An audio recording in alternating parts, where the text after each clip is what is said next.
ઘરવાળી માં બનવાની ખુશ ખબર આપે અને જે જણની આંખમાંથી બોર બોર જેવડા હરખના આહુડા પડી જાય ને ત્યાં જણ મટીને બાપ બને છે ને એ 2 થી 3 કિલોનો ચૂંદડીમાં લપેટાયેલો જીવ હાથમાં આવે અને પહાડ જેવડી જવાબદારીના ભારનું ભાન થાય ને ત્યાં જણ મટીને બાપ બને છે.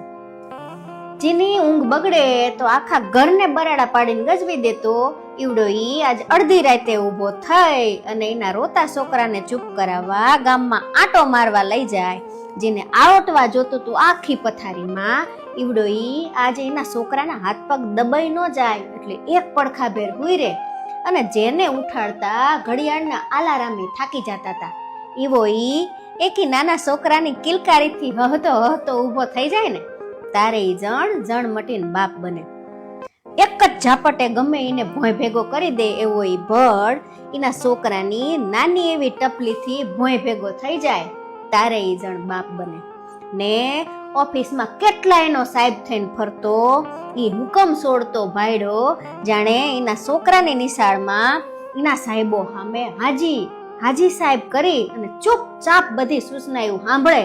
અને ઈ ગાડીમાં ફરનારો જણ એના છોકરાના સાયકલની સીટ પકડીને જ્યારે એની વાહી દોડે ને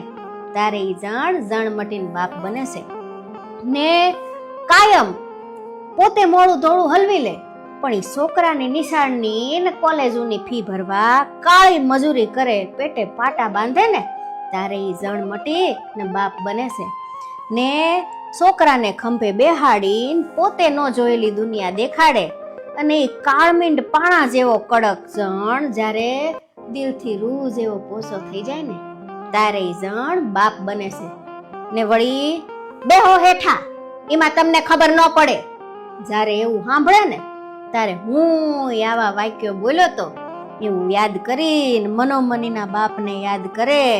ને આંખોના ખૂણા ભીના કરી અને મનોમન બાપની માફી માંગે ને ત્યારે એ જણ મટી ને હાસા અર્થમાં બાપ બને છે હો.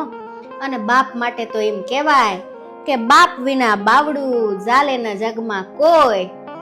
બાપ વિના બાવડું જાલે ન જગમાં કોઈ, ઈ તલવાર બુઠ્ઠી તોય રખાય આડી રાહલા ને ચમરબંધીથી સણેલ હોય ઈ પાયામાંથી પડે પણ 90 વર્ષે નડે ઓલા બાપની ખોટ બાલિયા.